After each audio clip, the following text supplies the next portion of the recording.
Go. Hello, welcome to the Freehold Art Gallery for our first Gallery Ideas series featuring science fiction authors. I'd like to introduce, by the way, we're at the Freehold Art Gallery in downtown Freehold, 7 West Main Street. Come on by and enjoy this lovely conversation with these great authors. I'd like to introduce our 3 authors today, Kristina Rienzi, Gary Frank, and Hildy Silverman. They are science fiction authors who have been doing this for many years and have lots of great insight on the science fiction world. So, welcome. Thank you so much. Thank you. Thank you for having us today. The gallery is an awesome place where they feature all different kinds of artists in the Monmouth County area, so we're really happy to be here. I guess I'll start and we'll go down the line and introduce ourselves, what we write, what we're working on, and then we'll take questions from the group. My name is Kristina Rienzi. I'm an author in several genres. I do write in science fiction, crime, mystery, thriller, suspense, all of that fun stuff. The latest project that I worked on, which I'm really proud of, is an anthology from Sisters in Crime, Central Jersey girls and guys, sisters and misters, and it is celebrating the 30th anniversary of Sisters in Crime National. It is an organization that was started to help promote women crime writers, and all the proceeds of that book go to that organization, so I'm really proud of that. And I'll turn it over to Gary. Sure. I'm Gary Frank. My first 2 novels were supernatural novels. The current book I'm shopping around is more of an alternate history with a lot of Chinese mythology mixed into it. And I've written science fiction, fantasy, and horror, and I've been doing this since about the early 80s. My name's Hildy Silverman. I'm the publisher of Space and Time magazine, which is a magazine of fantasy, horror, and science fiction. I've been running that for about 11 years now. But I also write. I write all kinds of short fiction, including fantasy, horror, and science fiction. My stories appear in a variety of anthologies. Thank you. So, well, we're here just for a casual conversation. We're happy to take questions from the group, or if there's a topic you guys want to know more about, we can kind of go around and just chat casually about that. So where do you get your inspiration from? We'll start with Gary. Well, Kingdom of the Pearl Dawn was the book that was inspired by my trip to China when we went to adopt my son. The architecture, the history, I mean, they have years of history that go back thousands of years, and quite fascinating. The most challenging thing is names, as you can imagine. Everyday life, I get my ideas from. My second book, Institutional Memory, came about when I was working in a corporate office, and I was walking through the hallways thinking, what if the people here were the lifeblood of the building, and slowly but surely the companies all left? Like, what would the building do to get sustenance? And so I created an entity that possesses a building in a way. And possession seems to be my thing. I don't know why. Every book story I tell has some possession aspect in it. I don't know. I have to look into that. Yeah. Some psychological thing going on. Weird. News. I actually get inspiration when I'm reading other books, not in a sort of plagiaristic kind of way, but more in a, characters will say something, I'll think, well, that's an interesting idea. I wonder if I can expand on that into something broader. So that conversations, just life. I've taken songs and turned them into short stories and seen where that went. So everywhere and anywhere I look, it's an awareness. To me, it's a sense of being aware of what's happening in the world around me, to be able to look at something, like even a piece of art here, and think, how can I take that and make a story out of it? What can come out of it? So that's really important. So that's me. Okay. So inspiration, I guess it comes from a variety of places. Sometimes it's something that's going on in the real world, in the news, whatever, that I feel like I have to process through fiction or respond to through fiction because I'm so aggravated. Since I do write for a lot of anthologies, I usually receive prompts from the editor because the anthologies have a theme. So that helps me take it from the general prompt. Like, for example, in this TV Gods book, the theme is the gods and television. Somehow you have to put together an interaction between any mythology of gods and TV. And so take it from there, and that leaves you wide open to come up with your own ideas, but it gives you a starting point, which I find helpful. I also like to mash things up. So I like to take fantasy and throw in science fiction elements, or I like to take science fiction and throw in humorous elements, or horror and throw in some fantasy. That for me is kind of my jam. I like to mix things up. And so inspiration. I try to write about the things I'm most afraid of. I think that's sort of where I go when I think about what kind of stories I want to write. I am very interested in the psychology of human behavior. I have my history in the working world is in counseling psychology, and also in corporate behavior management. So I think a lot about like why someone would do the things they do, what makes somebody do bad things. It started, when I was younger, watching shows like Unsolved Mysteries and those kinds of things, to horror films. I'm a huge horror fan. But I do try to write about things that sort of scare me, because I feel like if I can write about that fear, like it is processing it and I'm going through it and coming out the other side.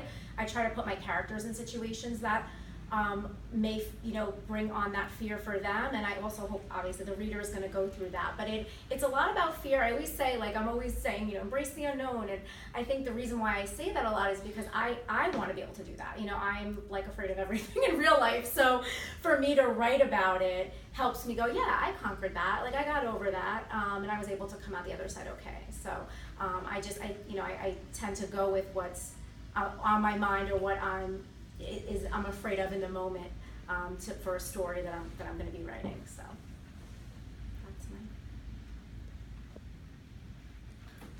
All right. Hildy, you publish a magazine. Yeah. We're led to believe that paper magazines are really on the ropes nowadays with the internet. So just to expand it to everybody, has the internet helped or hurt you with publishing? So I think at first, like any disruptor in technology, there was a huge panic. Oh my God, all the paper will die, no one will ever read a book again, no one will ever read a magazine again. But the reality shakes out that there are people who still prefer to hold something in their hands. They want the paper, they want to go to a bookstore, flip through it, make their decision, whether it's a magazine or a book or what have you. Also, there used to be a stigma attached to being published only online, which is no longer deserving, because being online, it gave everyone access. A lot of people could publish their own works without going through an editor, without making sure it was of a quality that should be published. So for a while, there was a lot of negative perception of what's online. That's no longer the case, because professionals have gone online, and people who really care about their own work, who self-publish, make sure they go through an editorial process and make sure it's really quality online. So now, I would say online is proven to be another avenue through which you can sell your work. If you know what you're doing, if you're willing to take a little time and learn what to do, you can actually expand your audience a millionfold. There's no limit suddenly. You can reach anyone in another country, whereas before, if your book wasn't published there, oh well, no one could get to it.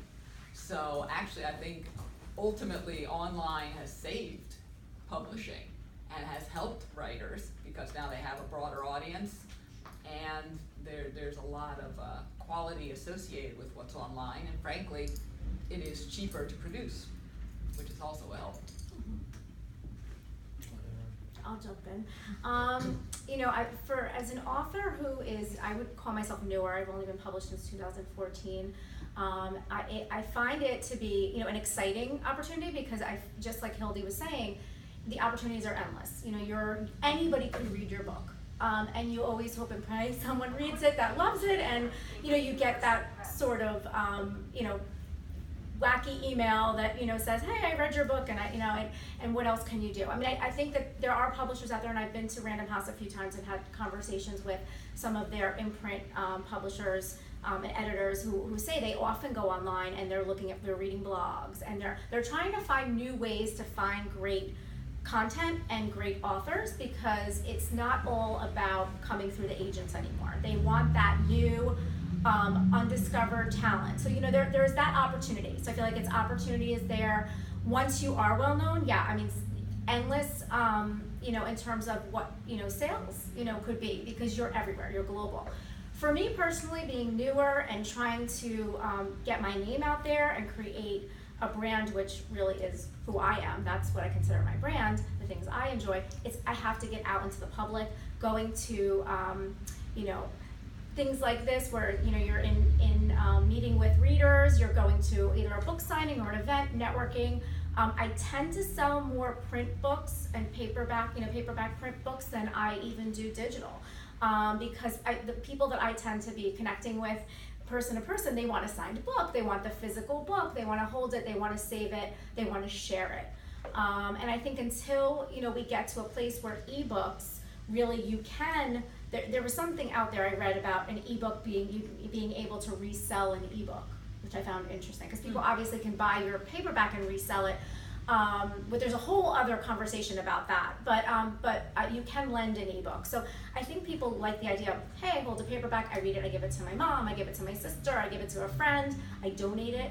I love that. I mean, to me, the sale isn't as important as getting it in people's hands. So hey, if you can share it, and people can get to read my work, I think that's awesome. So an overall answer is I think it's absolutely beneficial. But I don't think it takes away from us getting out there, connecting with readers, and selling and talking about our physical books that we have. In the process of the business end of writing, so we get to a point where we have a finished book, and now we're sitting with a 400-page e-book kind of thing sitting in our computer. The availability of the internet to go on and look up agents, to look up publishers, is so much easier with the internet, because obviously without it you're kind of scrambling and going to the library. The writer's market books are out of date as soon as they're published, because they're published 6 months in advance. And I could go on to websites and just look up agents and submit to them. Like, it is so easy. You write a query letter, you stick a bunch of pages in, you stick it into an email, you hit send, and there it goes. And it's almost like too easy. It's almost like that stress doesn't exist, because it's just a send button, which is no different than sending an email to friends of mine and such. And it gives people who have access to a keyboard and ideas the opportunity to do their own thing. So, there's the discussion of, self-publishing and good or bad, but I think anybody who wants to tell a story, that's a great thing to be able to do, to have a book and just to put it out there. That readers can read it. I mean, people want different things as a reader, and sometimes what the main houses will put out is kind of limited. They, as I found while trying to get my current novel to an agent, there's this thing called marketing. And if the agent doesn't think that the publisher knows where to put it on a bookshelf, they have to say no, which is absurd to me. So it could be a great story, but we can't figure out if it's this, if it's that. So lately in query letters, I've been telling them, almost saying, like, this is the shelf it should be in, this is the section it should be in. But again, it opens things up to people who may not have had access to writing or felt like they could. November is National Novel Writing Month, which is 50,000 words in 30 days. And thousands of people across the world are doing it. And again, if it wasn't for the internet, we wouldn't know about it. Now people can spend a month doing 50,000 words, and February is they edit them, and by March and April they've got a manuscript that they can self-publish if they want, or however they want to do it. So I'm going thumbs up for the internet. That's my answer. And I actually have a question for you guys, and I'll give my little 2-second take on it first, but I really want your feedback. So we just started talking about indie publishing versus traditional publishing, and I'd like to hear your feedback on what you think about those in terms of have you done both? Would you do both? Where do you think the publishing industry is going? I've done both, and I like them both for different reasons. And my eyes were opened a little bit when I went to. It's not something it's honestly something that you would expect, but I guess hearing it. So I went to sort of an open house at Random House, and one of the things that they talked about was this whole idea of signing up an author. And obviously they're looking for that agent, right? An agent that they know to say, hey, I'm recommending, because with Random House, and bigger publishers like that, it's hard to get in without an agent. I mean, you need to get in with an agent, unless it's an imprint. But I think they were saying, they basically, at the beginning of the year, they sit down with all of their editors, and they go around the table, and they have a very, very formalized, where they're scheduling when they're publishing certain things. And they'll say, okay, we can accept this many of this kind of book and this many of that kind of book. And they talk about it and they come up with this calendar and that's it. I mean, unless something amazing flies by their desk, but most of the times, if they already filled their quota, you know, for such and such a year, you could have something amazing come by, but it may get passed up. So there's always that business aspect of it. And so I'm just curious about, you know, does that, you know, encourage you, discourage you? Like, would you still pitch, or do you feel like, you know, how do you guys feel about those two different kinds of publishing ways? Well, I can talk about it from a publishing perspective Yes. as well as writing. So I'm a small press publisher as far as the magazine goes. I would say the advantages are that we're a lot more open about the kind of work we take. Not in quality, we want top quality, but we're not married to, well, it can't have naughty words, or it can't have this theme that would upset people.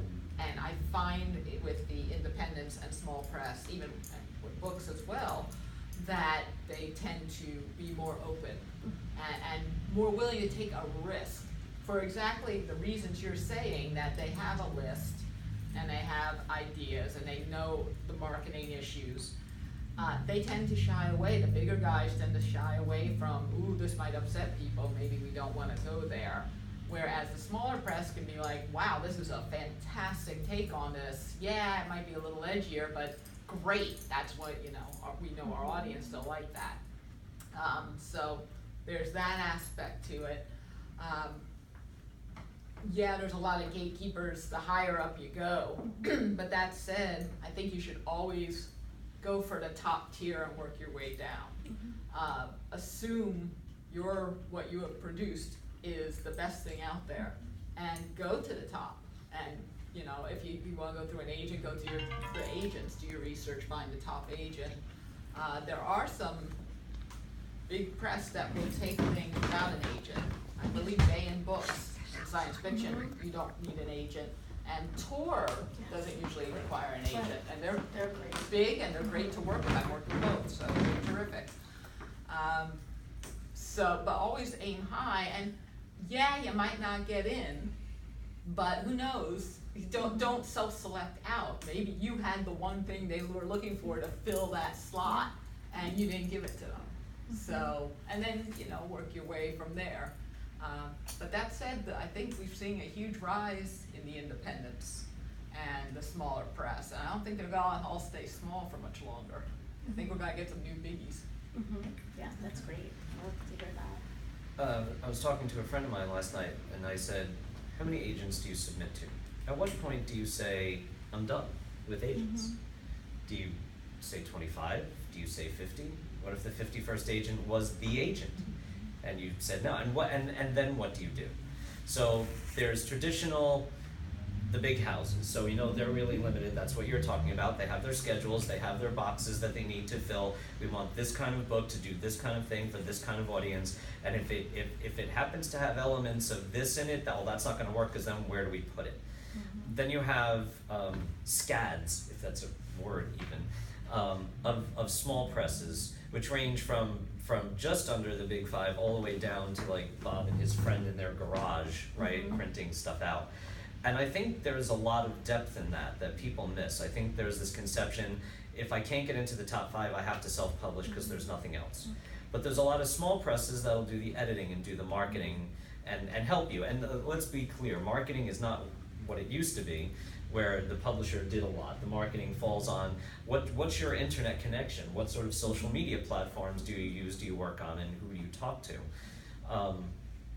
I was just sitting in a webinar talking about the uses of the internet on pathways of publishing. And they said, you know, here's reasons to self-publish, here's reasons to go traditional, and they were throwing numbers up and what editorial editors will cost, copy editors, proofreaders. You know, and the thing is, I don't know how many people who are self-publishing have this $2,000 to $5,000 money to throw that way. Because self-publishing isn't just stick a book together and send it out. If you're really trying to do what you were talking about, make it the best you can be, you're talking upwards of $1,000 for an editor to look through it. And a proof editor and a copy, and then, you know, the basics, the cover and the formatting and such. At the same time, the less you're dealing with the larger houses, the more freedom you're gonna have. Obviously, when you're self-publishing, you can write on anything. You can combine any topics you want to combine and put it out there. But I think there has to be an understanding of what you're looking to do. If you take somebody like Amanda Hocking, who a couple of years ago had a readership of her self-published work of $100,000, and people see that, well, I want 100,000 people reading my book, and if she can do it, well, maybe not. There were certain circumstances that she had that worked for her, and not everyone can do that. But hey, you might as well try, because you just don't know. But I think there needs to be a what your plan is. I'm not great on the business end of writing. I like writing and letting somebody else handle the business end. I don't have, well, I may have close to 3,000 Facebook friends, but even if I do, what does that mean when you turn it over?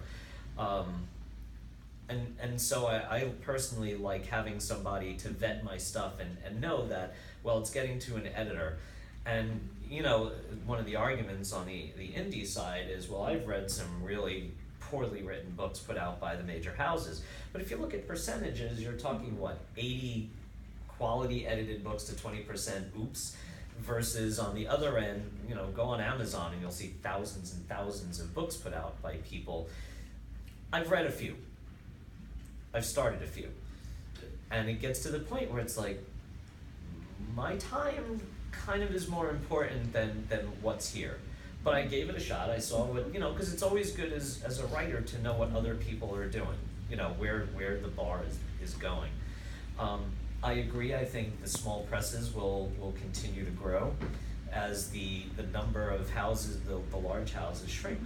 Everybody's buying everybody else. There used to be Penguin, and there used to be Random House. Now it's Penguin Random House. And they're getting, you know, we as writers want our book out, but like you were saying, the editorial people have to justify what they're doing to keep their jobs, you know, and they're getting that saying, well, now that these companies emerge, we don't need 10 of you, we only need 3 of you.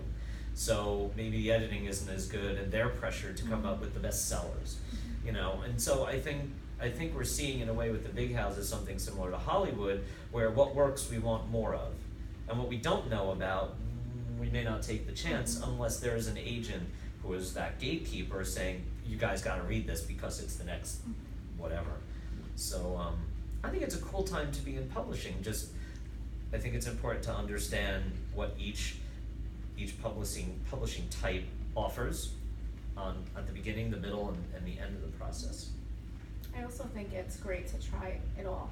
You know, pitch that. I always try to have different books in the hopper. Like I'm pitching a book to an agent, that I have a book with a small press. I have a book on indie publishing. I want to know all about it. And I want to get into everything. And I also think, to your point, I have had, you know, passes at my, you know, my small press book where I'm like, you know, I want a higher quality because I, you know, am holding myself to a standard. You know, that when I put a book out, you know, I want to make sure that it can compete with a bigger publisher. So you really, you know, you have to think about that too. Like in order to produce a quality book, and I'm not even just talking about the writing, I'm talking about the editing. You know, the writing is one piece of it, and that is always, you know, it needs to go through the ringer. But the editing, you know, the cover, the formatting, I mean, all of those are really important. And taking that on, I've tried taking that on my own. I will no. One time, and I'm like, no. I have to hire somebody to do this because this isn't my area. Like there are so many products out there that say, oh, you can edit and format your own book. You know, format your own book, not edit, never edit, but format your own book. And you know, just here's a cover program, and it's not the same. It's not the same quality, and you want that quality of the bigger publisher. And so now what I've seen, and this is sort of who I go to if I'm doing something on my own and want an editor, because editing to me is like the most important thing. I mean, cover's really important, don't get me wrong, but the editing, not just the, you know, the punctuation and grammar and all that, it's like that real, like deep editing is so important, and you just, as an author, cannot see beyond yourself. You can't. Editors from publishers are now freelancing themselves on the side, depending on who they're with, but they have their own practices on the side where they're saying, I'll take so many clients a year because I'm only working part-time, and you get that quality. You get the quality of the bigger house, you pay for it, you pay a lot for it, but you get the quality. And so be it to pitch to an agent or to indie publish, that quality is out there for us, which I think that the access to those who do publish independently is so different than it used to be. It's just, you know, and then I always say street cred. I call it street cred. Like, I want my street cred. I want someone to approve me. I want the stamp of approval. That's more of an ego thing, but I think all of us kind of deal with that in a certain regard. Like, yeah, we can indie publish, so can anybody, and we're going to do it well because this is what we do. This is what we love to do. But we do want some stamp of approval. Well, most of us. I can't. You know, I think most of us take this seriously as a business, as a career, as a part of who we are. And that is just not an automatic. It's not an automatic, just like the 100,000 e-copies isn't an automatic. It's, they're rare, they're timing, they're luck, they're good quality, but you never know. So you gotta kind of try and say, put it out there and see what happens, right? So that's... One of the things you said that I'd like to comment on, there's an in-between, and that's finding a writing organization. Yes. A serious writing organization. Potentially a national level one. There's SIFWA for science fiction, the HWA for horror, the MWA for mystery writers, RWA, you can just pick a consonant to get before RWA and you're pretty much good. And being a part of those organizations allows you to meet and network with other writers at all levels, above, below. And what I found very helpful is meeting these people in the real world. And talking to them and getting to a point where I can send them my work and say, can you take a look at this and let me know why this is not flying? I met somebody, a Horror Writer Association member, at Book Expo, and we started talking, and the other day I sent him my query letter, and he basically redlined everything. Anyway, but that's another level of editing, you know. It's like a critique group, or right. Also. Yeah, And you know, the thing is, when you start networking with these organizations, you don't know who knows who. You know, I know a person who knows an editor. Yes. And because we all know each other, maybe they'll take a look at it for less than their $1,500 cost. Or even to find people that I respect as writers who are well published and say, hey, do you have an opportunity any time where you could take a look at this and give me some feedback on what you think? It's kind of like, okay, now what can I do for you? It's almost becomes a bartering system more than necessarily paying the $1,500 or whatever amount. And I think, you know, editing,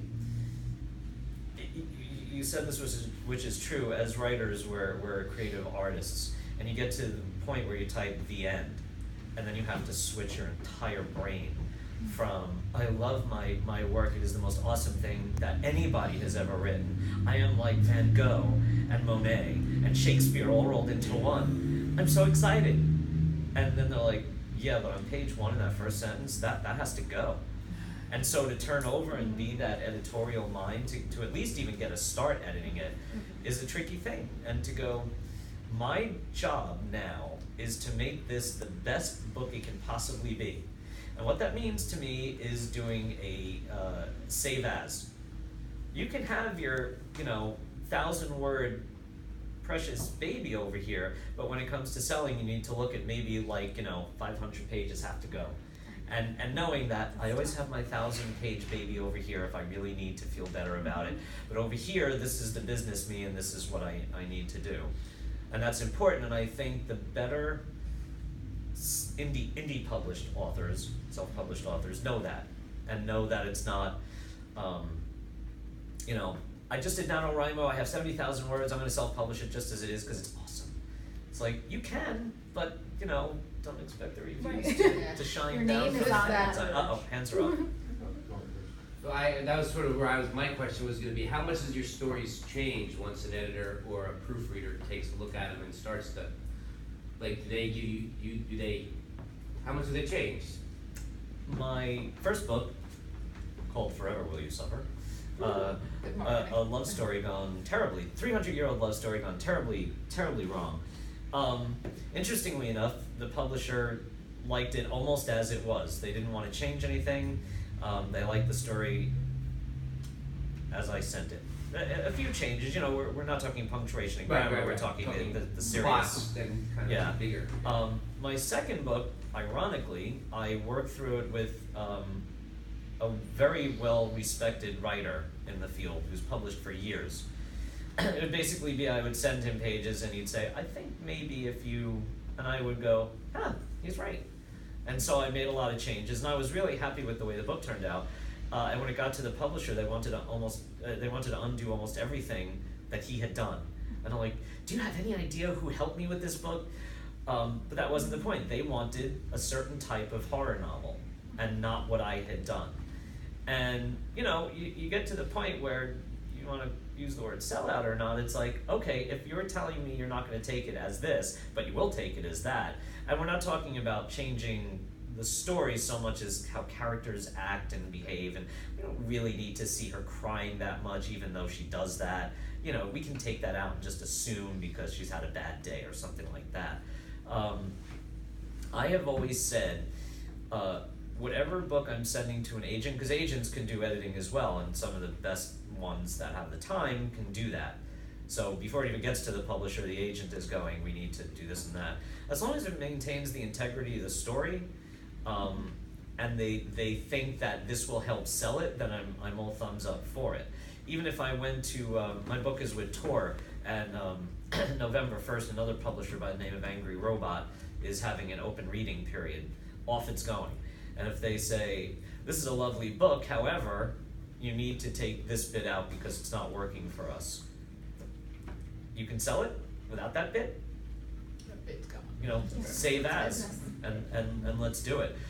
You know, I don't know how many other writers go through this, but in writing Kingdom of the Pearl Dawn over 5 years, there have been a lot of points where I'm like, I like the scene, but if I cut it out, will it really change the book? And I've gotten to the point where it's like, you know what, leave it. Let somebody say to me, you don't need this. Okay, well then I was right and we'll take it out, but there's got to be a point where I type the end and I mean it, because otherwise I can, you know, was it this novel? I don't even know which novel it was. One novel I was working on, I had finished the whole thing, and then I watched this movie and I went, wow, that's a really cool idea to do this, and then I just took the book I was working on and dumped the whole second half of it, and when I dumped it, I realized I needed to dump it. My wife didn't like it because she's not a writer, and all she's seeing is me going back in and taking longer. But you know, to make it better, it's kind of what it takes. Like I said, as long as the integrity is still where I want it to be. A lot of print-on-demand or internet companies offer editorial services. Are they worth it? How did you find your editors? I've never worked with print on demand. You mean like a Publish America or one Like of a Create those? Space too. Can we or name something. names? Sure. All right, so 48 Hours, Zilbrus, they all have editorial. Even Create Space has editorial services where it's like so many dollars to line edit, so much for a different type of editing. Are those type of companies worth it, or are they just making a buck? I don't know. I've never worked with them, so I I've can't never say. worked with them either. I have always found people through people. I've asked, who do you use? Who edited your book? You know, and in the beginning, when I first started writing, it was really to pitch. I had never written a novel before. I always wrote short stories, so I wanted a full edit of my book. I paid for a full edit of my book. I mean, I rewrote the thing 7 times till it was ready to be pitched, pretty much. That's the first book my debut novel got published by a small press, right, like within 6 months. So it was worth the time and effort, but that was a referral, and I like sought this person out, you know, through people. I don't know. I guess it depends on what you're looking for. Like, I feel like I needed that, like, a lot of guidance in the beginning, and not that I don't now, but I want a different kind of guidance. Like, the latest book that I am pitching, which I'm also working with an editor on, because there were some things I really wanted help getting it right. Like, I felt like before I pitch this or I query this and or choose maybe to indie publish it, I don't know yet how I want to go because I do like the control aspect of it. I wanted professional feedback, so I did happen to hire an editor who works with a publisher. And we did a coaching session. And it was really cool. It was like nothing I've ever done before, and it was like one-on-one Skype, and we talked. Like, he read the whole book a few times, he had questions, and things, instead of him just redlining my story, he was asking me questions. What is, just things about the character, things about the plot, things that he needed clarification on, or things he thought could go differently. It was really, really helpful. I felt like it was like therapy almost for like the author and me. And and he basically said to me something I'll never forget, and something I always remember, because we creatives can go in any direction. You say go down this direction, we can go down this direction, like Gary was saying, we can go down this road. And there's a million decisions to make. And we could go down any road and make it work. And he said to me, writing is the art of making decisions. You have to decide. And for me, he said, it's the art of Kristina making decisions. Do you want this? Do you want that? Cut the, and I really put things in perspective, because I thought, well, there is no right or wrong here. I have to make those choices, and I have to stick with them, and I have to do them to the best of my ability. And that's just something that replays in my head. Every time I get anxiety about sitting at that computer and editing this book, and I'm like putting it off, and I'm cleaning, and I'm decluttering, and I'm like, oh, I have to purge all of a sudden. No, you don't have to purge. You have to sit at the computer, and you have to edit. The first time I got edits back from in the very, very beginning, I didn't respond. A couple weeks later, she goes, how's it going? I said, I don't know what I'm gonna do. And I said, I think I just want to set it on fire. Like, I think I'm done. And she's like, no, you're not done. You're gonna read my comments, you're gonna do the work, and you're gonna send it back to me. And you sort of need that. We have to be that for ourselves, but I know it's kind of got off topic of whether they're worth it, but I think it's, what do you need? Like, I know I need somebody to rip me apart. If you're gonna like tell me everything's great and full of, roses, and it's a perfect, if it's great, but I don't believe you. Tell me can I change? How can I make it stronger? There's something bad about it, there has to be. What is it? If you're telling me everything's great, I don't wanna work with you. And I mean, that's kind of harsh, but I feel like I can always be better. I'm not the best I can ever be, so push me. I want that. Like, I want criticism that is hard, and I'm not saying you have to be mean, but like, I want the truth, and it's not gonna hurt my feelings. I want it to be better. And I do like a little bit of the coaching. I like a little bit of like, let me ask you some questions so I understand where you're going, so I can edit your book the best way I can. And depending on where you go, you're gonna get different things. I just personally don't wanna send my manuscript off and have it come back with just red lines, and comments. I want a conversation. So everybody needs something different. So I think the answer really is like, what are you looking for? Again, how much are you willing to pay, or is it worth you paying that? Or and ask around. The best referrals are from people you trust and that you like their work, and they'll tell you what they did, and I go with that every time. So I think that's kind of the way to go when it comes to editing. I would agree with that. If one of these companies reached out to me and says, hey, we can edit your book and we're having a special this week, the first thing I do is go online and just type their name into Google and go to page 2 where all the criticisms are, or the other side where all the people are going, these are the best people I've ever found. And then I go to the best source of information I can, Facebook, and I say, hey, because I have a lot of writers on my feed. You guys ever heard of this company, these people? What do you think? And then if nothing else, it's a simple matter of looking up and finding what they've done. If they've done stuff and these 10 books that this person's worked on has been published by the big 5 houses, that's pretty meaningful to me. As opposed to, the editor of this company has done all this work for all these authors, and I can look up 5 of them and see what they've done, and it's like, okay, together they've sold 20 books. Like, maybe that's not the guy to go with. I think it's important. This is an interesting thing that I've noticed. There are some authors, right, that'll say, okay, I'm gonna go sit with somebody and we're gonna edit this book, right? So we edit this book, the book comes out, great. Well, every piece of editing knowledge that I got on this book is applicable to the next and the next. And I've seen writers that'll say, that's fine for this book, but like when they go to do the next book, they don't take any of that they just learned into consideration. It's a new book, but it's not a new book. You're still the same writer, you're still the same person. I gave beta readers is another idea. People, again, writers you respect, to look at stuff, give me feedback on what you think. And I will always say, do the characters work? Do the plot work? Because like you said, I don't need the red line, punctuation, grammar. I have books for that. I can figure that out. It's more, do the other things work? Do the more subjective stuff, or objective, I can never get those right. The character, the plot, do they make sense? Does a character say something on page 1 and says it again on 7 and 12 and 15?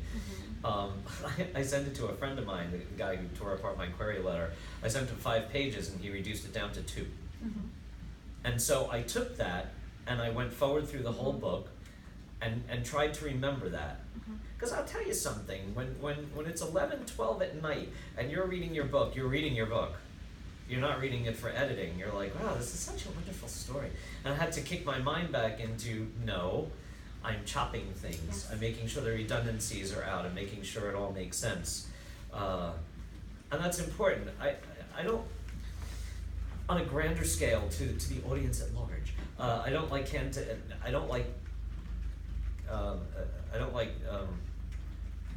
I can write better than I speak. I don't like not considering everything, but if you're going to consider something, do the research to know what you're getting involved in. Because people, this one guy said, yeah, I self-published my book, cost me $30,000. What? What? How? How many have you sold? I've sold a few hundred. What? There's a financial limit when my cost of publishing a book is costing me more than a car. It's time to kind of think about what I'm doing. There used to be the adage that money should flow to the writer. So, again, there has to be that point where you go, okay, I must have friends who can help me here, or know somebody who knows somebody. And also a sample. I don't know, any editor I've ever worked with has sample edited a chapter. And you can tell a lot, and it's not even just about their skill as it is about your style. Like the one person I'm working with now, it was a little short story, he sample edited it, and I'm like, he gets me. Yes, thank you. This is everything I wanted and more. Where other editors, you're going, okay, I could have, like you said, got a friend to do that, done it myself, or now I'm rewriting the whole thing because you don't like, you edit romance and I write suspense. Those kinds of things. So ask for a sample. See if it fits your style and budget. Yeah, and I want to throw one more thing out when we're talking about style for editors. There is the Chicago style and there is the AP style. And it's probably a good idea when you're running into an editor, ask them which they do. Because there are things, the people who, Medallion Press, who did Forever Will You Suffer, said, we use the Chicago Manual of Style. So I had to sit with the Chicago Manual of Style and their edits and make sure it all worked, because apparently I'm an AP style kind of writer. I recently took a couple of tests on this website and I did much better on the AP style than I did on the Chicago style. It's the same questions, but there's those subtle differences. And if you have an editor that is very one style, and like you said, the idea of an editor, there's an organic relationship that has to occur. If the editor's just going, no, do this, do that, there's no love. It's just, you might as well find your 3rd grade English teacher and have them do it. At least there'd be some kind of, or maybe not. But yeah, there has to be a comfort level. And you as the writer have the absolute right, no pun intended, to interview them. You need to know what they're offering you. Going at an editor blindly and saying, oh, I have an editor and I'm gonna pay them, all this money, without talking to them first, like you were saying about a sample chapter, and just even having a conversation to find out if you're on the same wavelength is very important. Mind you, I haven't used any of those services because I had the publisher for the first 2 and an agent for the 3rd one, and off screen I'll tell you stories about that. And the 4th right now is just trying to find a home. And I have a question again. I have all these things. Do you guys, when you write, do you plot? Or are you a pantser? And by pantser we mean for those, you write by the seat of your pants. There's no plot, you're organic, you get the story idea and you just go to the end. Or do you plot your stories? How do you write? I'm a pantser. You're a pantser. I'm a pantser. I am someone who sits, I get a core of an idea, either based on what I have to submit or just on that I have on my own, and I let it unfold, and I just write sounds like ooey stuff, but no, it's not magic. It's just I see it in my head unfold, and I write down what I'm watching. The story plays out, and the more I type, the more I see the next scene. And you know, this dialogue is taking me in this direction. This action took me in that direction, and I follow the characters around to the end. The key for that, though, and I do find this difficult, is turning off your inner editor. Because obviously I'm also an editor, so my urge is to write a sentence and then go back and say, oh no, that's not right, and let's pay attention to every comma, and it's just stop, that will stop you in your tracks. So I have to turn editor brain off completely and just let it word vomit out, and here it is, here's the story, I'm watching it, I'm reporting on it, I'm typing it, beginning, middle, end, and then when I'm done, that's when editor can come back and say, this is a mess, and make it into something people would actually want to read. So that's my thing. I'm not someone who can plot ahead and say, okay, each beat, I've got to hit this beat, this beat, this beat. I've tried that method. It does not work for me. It just stops me. I outlined the whole novel. I was very excited. I outlined the whole novel. Now I had absolutely no ambition to write it because there was an outline form, just like in school. But I do something kind of in between. I have an idea and I'll run with it and create the story and go and go and go. And in between writing periods, I'll do like a roadmap kind of thing where, okay, what would I like to see happen next? What's the organic flow from where these characters are to where I kind of like to see them go next? And sometimes I'll write that, and sometimes I will write that and then get rid of it because that's not where I want it to go. I had a story, I think I was editing, I wasn't even writing it, where a character in the edits answers a phone. That in the story I wrote, he did not answer the phone. I said, what are you doing? He said, well, I gotta answer the phone. I'm like, no, you're not supposed to be answering the phone. And this is the point where non-writers go, were you drinking it? No, it does happen. And no, well, we have many people talking maybe. to us. Yeah, and Yeah, it's like, no, we need to, you're telling a different story than what I already wrote here. Focus. I think I only have to tell it to my 8-year-old, I have to tell my characters too. And go with that. And sometimes I will start a story, and the more complex the plot is, like Kingdom of the Dawn takes place in an alternate America, where the Chinese settled on the west coast and moved east, and the Europeans settled on the east and came west, and there is this huge 9-ringed city where everything happens. And so, I'll write something and then I'll have to write notes because a character says something. Oh, the emperor was assassinated by this person, and then there's this whole world of notes that I need to write for. It's basically world history I'm writing. And the more complex the story is, the more I need to write notes down just so I can remember what's going on. And sometimes out of those notes will come here's what I want to do next. A thriller that I'm writing, which is something uniquely bizarre for me because I don't write thrillers, it is 5 characters who are pulled off a plane right before it crashes. The idea is potentially that the reason they were pulled off caused the crash. So each chapter is a different person. So I seriously need some sort of outline, if for no other reason, to outline the chapters because they're all in order of whose turn it is. But I'm very hesitant to go outlining all the way to the end because I just feel like, no, this is gonna grow. This is where I'd like to see it go. In a way, having the outline keeps it tighter, because I find, especially with the with thriller, it can kind of ramble, because it just, like, I'm following characters and they're doing stuff that's like, well, maybe that's not really relevant to the story, but like you were saying, in the edits, it all comes out and the story gets tightened. But while I'm doing it, have a great time. Do what you want. Get the story out, the first draft, right? Second draft is to shine it. That's what they say, because if you do not get to the words "the end," you can potentially spend years. There are people I know who I'm going to write on Monday, and on Tuesday when I sit down, I'm going to go over everything I wrote Monday and then continue. Well, if you give yourself an hour, eventually that you're going to have to give yourself 2 hours and 3 hours, because then you're going over 1, 2, and 3, and then 2 and 3. And I just feel like, just get that whole, and it's an allowing.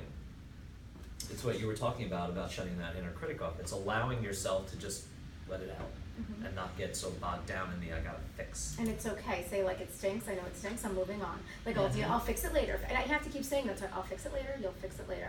Because you know when you get to the end and you have to fix it, you're going from beginning to end. And I'll always have these notes like weave this in, weave that in. Like I know like somebody appeared and like toward the end of the book that has to be like I have to foreshadow them and put them in the beginning. And I'm sort of a little bit of a combo of you guys too, because with it when it's a short story, I'm like beginning to end. I don't know. I may know the ending, but usually I just go with it. Like, let's see what happens here. And then I have to fix it later, obviously. But with either a novella or a novel, I tend to go, here's my premise, what's the ending? Like, I want to know the ending because I want to know how I'm going to get there, and I want to build to that. And it's usually like a concept, not necessarily like a specific thing that's going to happen.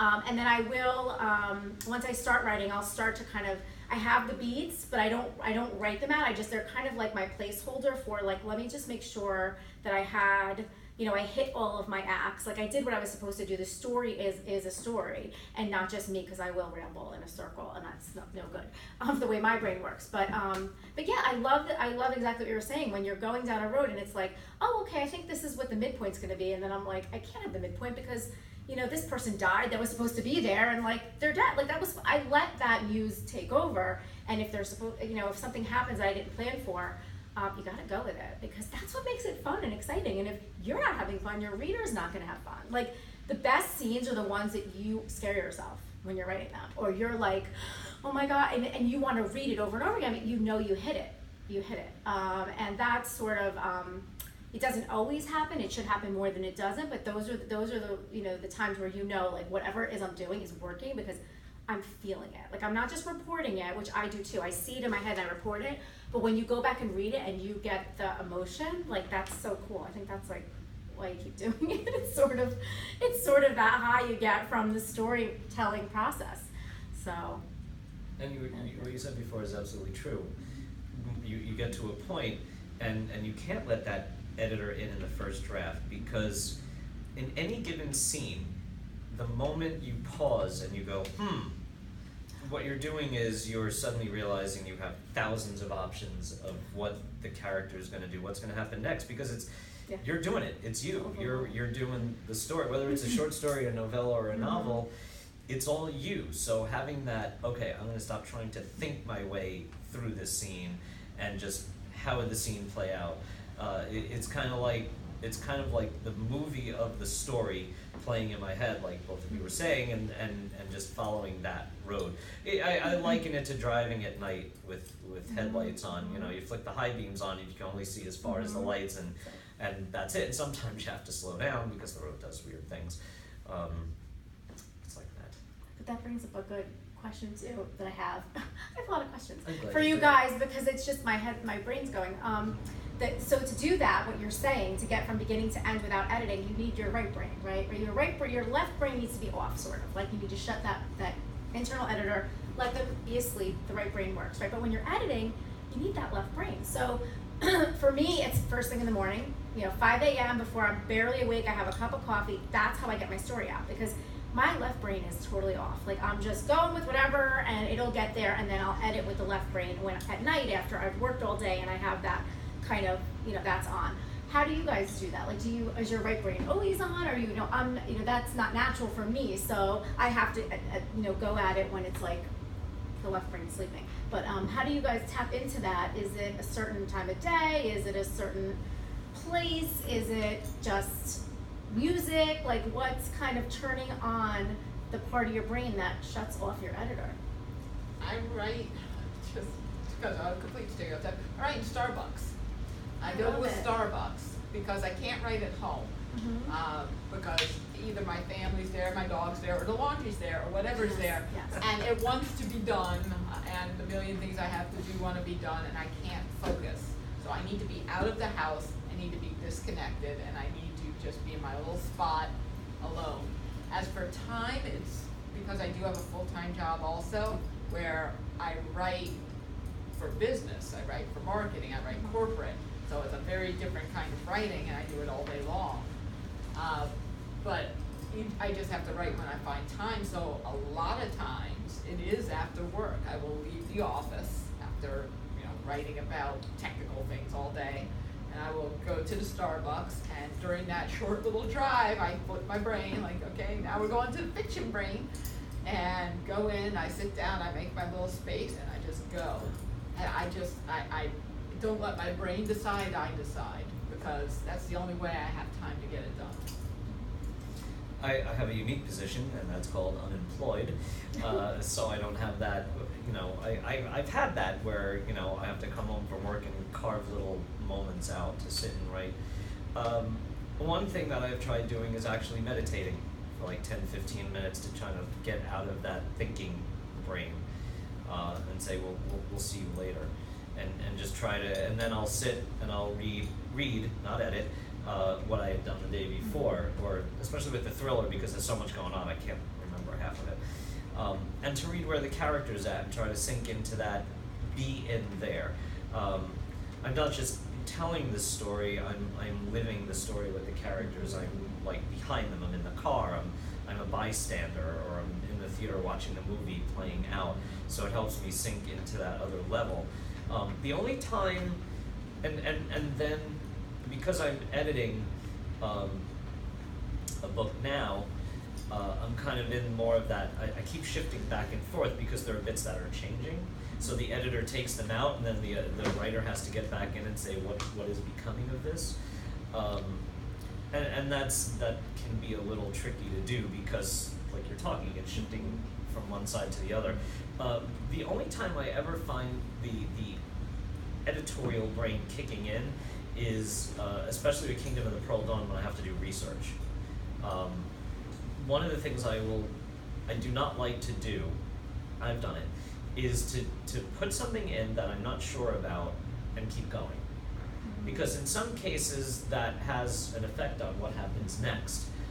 I have actually gone on to, I think it was Gun and Ammo forum, to ask about what kind of gun a woman would have. This is the type of woman she is, what kind of gun would she have? But I needed to know because the scene required her to have one. And the people there were just amazing because they were like, you want to know something? A writer wants to know? Because apparently these people have read books that were not well researched. Yes. But going back to the whole original point, it's tricky. I do listen to music a lot. I try to find music that's relevant to what I'm writing. When I was writing Kingdom of the Pearl Dawn, I have a lot of Chinese music, so I had that on. Because AC/DC and Bryan Adams does not work when you're trying to be in a Chinese environment. Even Chinese pop music wasn't working for me there. But I try to find the music that's suitable to get into that mood. I understand why Stephen King listens to heavy metal when he's writing horror. It just works really well. Little Judas Priest while you're hacking people up. So I don't necessarily have a time of day that I do one over the other. It's kind of like the necessity of the moment. And then I know we were saying we'll be about an hour, so we're getting up on that time. But Yes, I don't know if anyone has any other questions. I would say a sort of final question for those that are going to view this video, for the aspiring or new writers, each of you, one piece of advice. For aspiring or new writers? Yeah.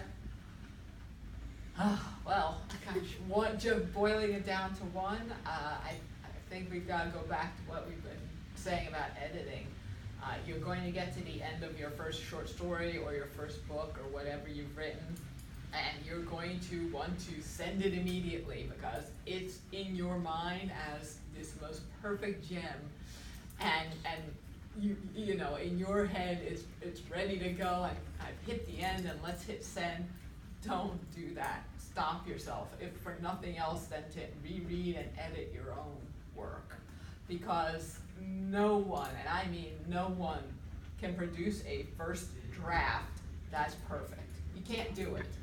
And once you've sent it into the world to the agents you're targeting or the publishers you're targeting or what have you, that's what they'll have in their head is, they sent me this unedited stuff.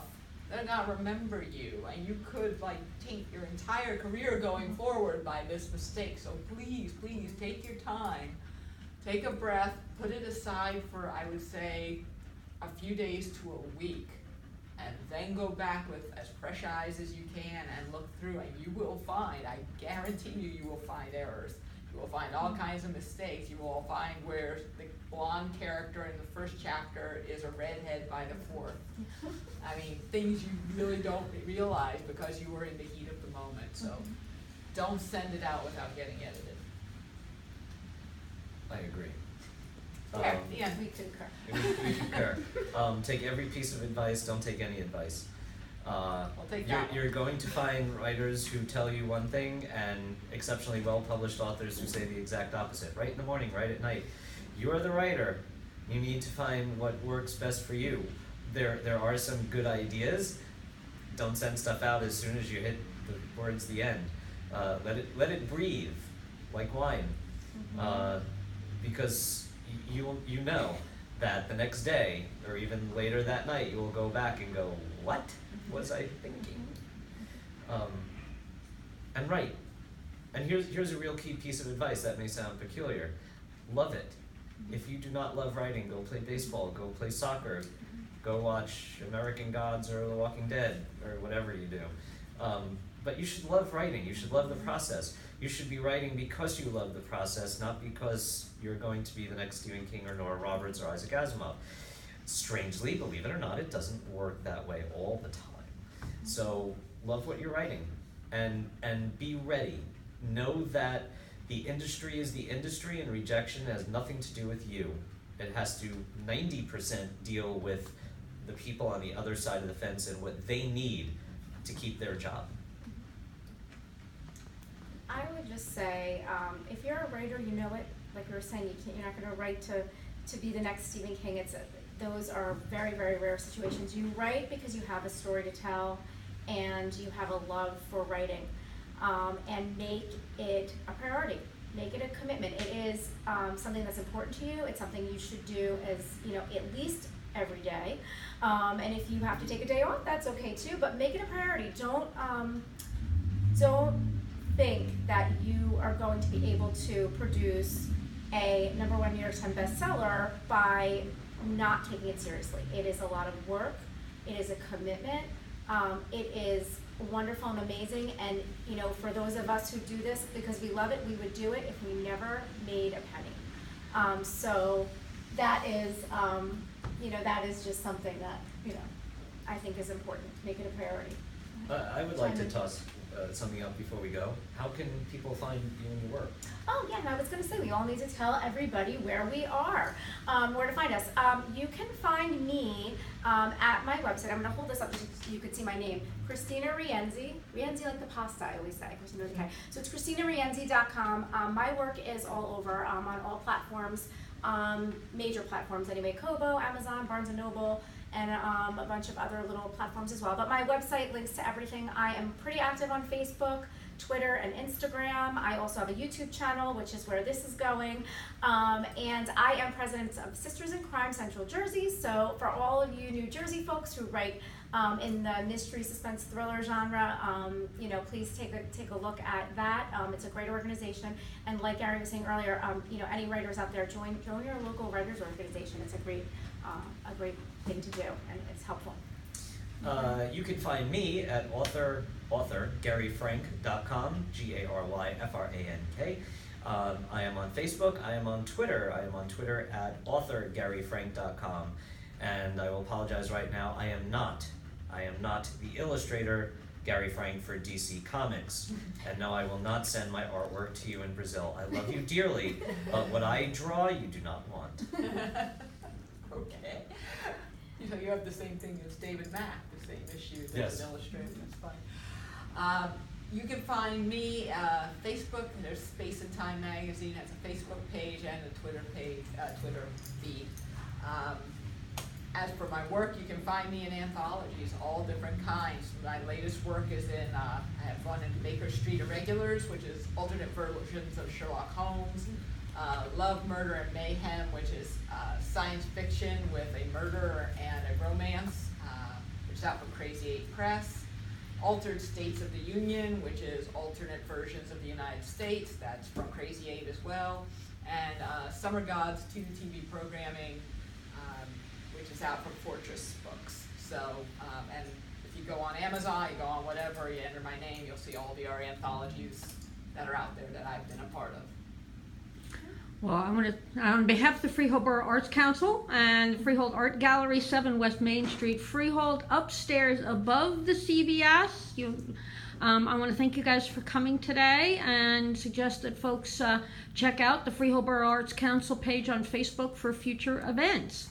Thank you, and everybody stay dry on this rainy, rainy Sunday. Thank you. Thank you. Thanks a lot.